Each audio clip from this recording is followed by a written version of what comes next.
ምዕራፍ 12 ቁጥር 1 ጀምሮ አብርሃም ተለይቶ የወጣበት ነው። የእግዚአብሔርን ድምፅ ሰምቶ ማንም ማለት ነቢይም አይደለም የሆነ ፓስተርም አይደለም መጥቶ ውጣ ያለው ራሱ እግዚአብሔር ነው ውጣ ያለው። ሃሌሉያ! ዛሬ እግዚአብሔር የሚያወጣቸው ሰዎች አሉ። የሆነ ጉስቁልና አራግፈው የሚወጡ ሰዎች አሉ። አሜን። ሞገሳችሁ ላይ የተቀመጠውን አቧራ አራግፋችሁ ነው የምትወጡት። አሜን። ሃሌሉያ! አሜን። አብርሃም በ75 ዓመት ዕድሜው ምን አለ? በስንት ዓመት ዕድሜው? 75። የሚገርማችሁ ነገር አብርሃም በ75 ዓመት ዕድሜው ወጣ ይላል። እግዚአብሔር ውጣ ብሎት ወጣ ይላል። ነገር ግን በ75 ዓመት ዕድሜው ከወጣ በኋላ የተደላደለ ነገር አላጋጠመው። እግዚአብሔር እኮ ውጣ ሲለው እኮ ባርካለሁ ብሎታል አይደል? ስምህን አከብረዋለሁ ብሎታል አይደል? የሚባርክህን ባርካለሁ ብሎታል አይደል? የሚረግሙህንም እረግማለሁ ብሎታል አይደል? የተነገረን የተስፋ ቃል ጠብቅ። አሜን። ነካ አድርገውና ወንድሜ በለው የተነገረን የተስፋ ቃል ጠብቅ። የተነገረን የተስፋ ቃል ወንድሜ ጠብቅ። የሚገርማችሁ ነገር የአሁኑ አማኝ እኮ የሆነ የተስፋ ቃል ተቀብሎ የሆነ ችግር ሲመጣበት የተስፋ ቃሉን የሚጥል እኮ ነው። የአሁኑ አማኝ እኮ በጣም እኮ የሚቅበዘበዝ አማኝ እኮ ነው። አብርሃም የሆነ ነገር አላየም፣ በዓይኑ አላየም፣ በጆሮ የሰማውን ድምፅ አሁን አምኖ ነው የወጣው። ከወጣ በኋላ ግን እግዚአብሔር ዝም አለው። 25 ዓመት ሙሉ ክራይሲስ፣ 25 ዓመት ሙሉ መውጣት መውረድ መራብ አላጋጠመው። እንግዲህ 25 ዓመት ሙሉ ባርካለሁ የተባለው ተስፋ ቆርጦ ተርቦ ወደ ግብፅ ሲሆን እግዚአብሔር ይመጣና አብርሃም አቤት እኔ ላንተ ጋሻ። ሃሌሉያ! እባክህ የሚያኖር ገንዘብ ሳይሆን የሚያኖር ድምፅ አለ። የሚያኖር እግዚአብሔር አለ። የሚያኖር እግዚአብሔር እንጂ የሚያኖር አንተ የሰራው ገንዘብ አይደለም። ዛሬ ይኸውላችሁ አብ ያልተከለው ነገር ከእያንዳንዳችሁ ላይ ይነቀላል።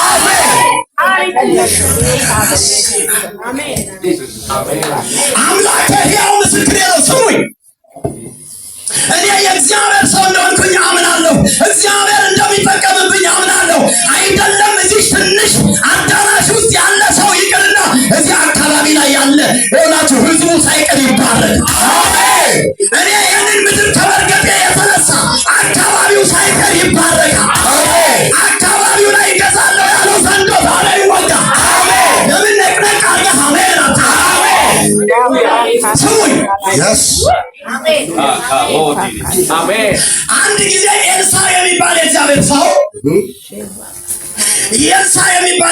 ሰው ሁሉን ነገር ለእግዚአብሔር አርዶ አያስፈልገኝም ብሎ ቅባት ከመንፈሳዊ አባቱ ከተቀበለ በኋላ ቀርሜሎስ የሚባል ተራራ ነው ሄዶ የጥሞና ጊዜ የሚያሳልፈው። ቀርሜሎስ ተራራ ይቆይና ወደ ሱነም ምድር ይወርዳል። ለምን? ሱነም ውስጥ ከባድ የሆነ እርግማን አለ። አይገርም? ይኸውላችሁ በኤልሳ ላይ ያለው ቅባት የከተማውን መርገም የሚሰብር ቅባት ነው። አሜን። ስለዚህ ወደ ሱነም ሲመጣ አንድ አይኗ የተከፈተች ሴት አገኘችው። አይኗ የተከፈተች ዛሬ እንደዛች አይነት ሴቶች ናቸው የሚነሱት። አሜን። ያቺ አይኗ የተከፈተ ሴት ምዕራፍ 8 መጽሐፈ ነገሥት ካልዕ ምዕራፍ 4 ቁጥር 8 ላይ ታገኟታላችሁ። ይቺ ሴት ቁጥር 8 ላይ ይቺ አይኗ የተከፈተች ሴት ሁል ጊዜ ከቀርሜሎስ ተራራ ወደ ሱነም የሚመጣውን የእግዚአብሔርን ሰው አየችው። የእግዚአብሔር ነገር እንዳለበት፣ የእግዚአብሔር አጀንዳ እንዳለበት አወቀች። አይኗ ተከፈተና አየች። ልባርካችሁ። የእግዚአብሔር ሰዎችን ለይታችሁ የምታውቁበት ኃይል ይከፈት። አሜን አሜን። አሁን እኮ ግራ የተጋባ ትውልድ ነው። ቆብ ያደረገው ሁሉ መነኩሴ የሚመስለው፣ መጽሐፍ ቅዱስ የያዘው ሁሉ ፓስተር የሚመስለው ዛሬ መንፈሳዊ አይናችሁ ይከፈት። ዋው አሜን። ትክክለኛ የእግዚአብሔር ሰዎችን ለይታችሁ የምታዩበት አይን በጌታ በኢየሱስ ስም ይከፈት። አሜን አሜን። ሃሌሉያ አሜን። ምዕራፍ 4 ቁጥር 8 ላይ በዚያም ታላቅ ሴት ነበረች ይላል። ለምንድን ነው ታላቅ ሴት ያላት መጽሐፍ? ለዚሁም በአዲስ ኪዳን ሴቶች ስማቸው በማይጻፍበት ዘመን ለምንድን ነው ታላቅ ሴት ያሰኛል? የእግዚአብሔር ሰው መሆኑን ለጌታ አስታወቀች። ወደ ከተማችን መጣና ወደ ባሏ ሄደና ይሄ ቅዱሱ የእግዚአብሔር ሰው እንደሆነ ያውቃለሁ አለች። ታዲያ ምን እናድርግለት? በቤታችን እናስገባውና አልጋ እናዘጋጅለት፣ ጠረጴዛ፣ ወንበር፣ መቅረዝ ያስፈልገዋል አለች። ሃሌሉያ አሜን፣ ሃሌሉያ አሜን። አሁን እንዳሁኑ አይነት ባል አይደለም። የአሁኑ አይነት ባል ቢሆን ምን እንደሚል ታውቃለህ? ገብተዋል ከዚህ ነብይ ጋራ እቺ ነገር መጠናት አለባት። በጌታ በኢየሱስም ሰብሬያለሁ። አሜን። ከሆንክ ለምንድን ነው እንደዚህ የምትለው እንዴ? ካመንክ ለምንድን ነው ሚስትህን ማታምናት? ባልሽን ለምንድን ነው ማታምኘው? ወግቻለሁ። አሜን። ዛሬማ ብዙ የሚወጋ ነገር አለ። አሜን። ከዛ ይኸውላችሁ የእግዚአብሔር ሰው ኤልሳ እዛ ከተማ ከመግባቱ የተነሳ በኤልያስ ዘመን ያልተሰራ ስራ ተሰርቷል። ምዕራፍ 2 ላይ ገብተህ ስታነበው ጌታችን አሉት ተመልከት መልካም ምድሯ ይህች ሱነም የምትባሏ ከተማ ወንድሮ እኮ አውቃታለሁ፣ ግን ከብቶቹ ውሃውን ሲጠጡ ይጨነግፋሉ፣ ሰዎችም እንደዚያው ናቸው ነው። ጨው አምጡልኛል፣ ጨው አምጡልኝ። ከዛ ጨው ሰጡት። ጨውን ወሰደና ምን አደረገው? ውሃ ውስጥ አለው። አሜን አሜን። ይህንን ውሃ መልኬዋለሁ፣ ፈውሼዋለሁ። ከእንግዲህ በኋላ ምን አይሆንበትም? ጭንገፋ፣ ሞትና ጭንገፋ አይሆንበትም። ኤልሳ ወደ ሱነም በመምጣቱ ምክንያት ለአንዴና ለመጨረሻ ጊዜ የከተማ መርገም ተሰበረ። ዛሬ መልእክት ይዤ መጥቻለሁ ለሴሪት ኮንዶሚኒየም አካባቢ እዚህ አካባቢ መልእክት ይዤ መጥቻለሁ። የከተማውን በረከት የዋጠው ዘንዶ ይገደላል። ተገደለ። ዋው!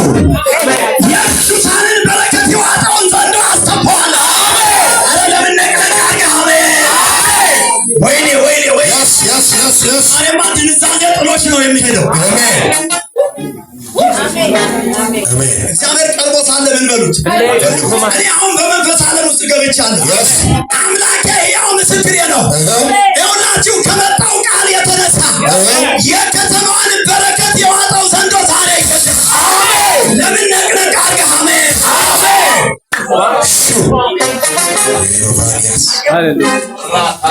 እግዚአብሔር ሰው ይሄ ነገር እንቀይረዋል። አሜን አሜን።